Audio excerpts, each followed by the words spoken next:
住酒店必須蓋上馬桶蓋，唔淨係為咗乾淨，更加係守住你氣場嘅關鍵。每次出差或者旅行入住酒店，你係咪一入浴室就直接坐低用馬桶？小心啊！呢個睇落無害嘅小動作，其實可能悄悄影響你嘅健康、瞓覺質素，甚至成晚都唔安寧。開運研究院師姐提醒你，進房第一件事即刻蓋埋馬桶蓋。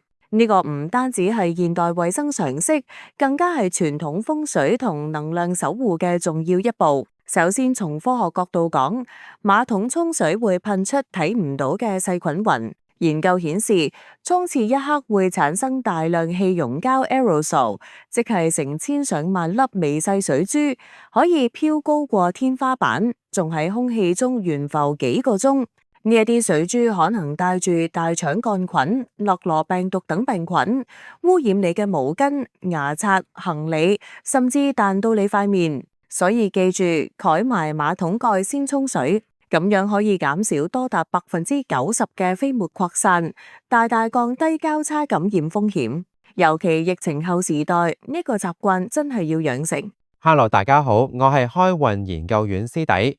師姐講完科學，我嚟補充下傳統智慧同能量層面嘅觀點。第二點，渭水不藏，陰氣易聚。喺風水同民族觀念入面，馬桶之水被視為渭水，亦都係陰水。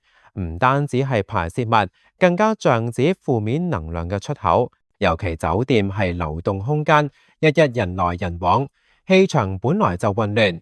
如果馬桶長期打開，就好似開咗個能量漏洞，容易引入環境入面嘅陰濕之氣，打擾你自身陽氣，瞓得唔安樂。對特別敏感嘅朋友可能會覺得心慌、多夢、半夜驚醒。第三點，更值得留意，廁所本身屬陰，而坐廁更係陰中之陰、渭中之渭，容易成為負面能量停留嘅地方。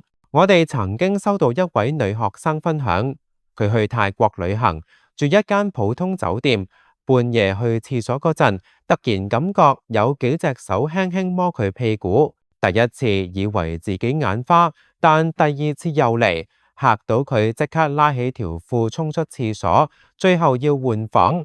但自此之後，每次住酒店去廁所都會特別緊張。呢類經歷未必人人遇過，但正正反映咗環境氣場對人嘅影響，有時比想象中更大。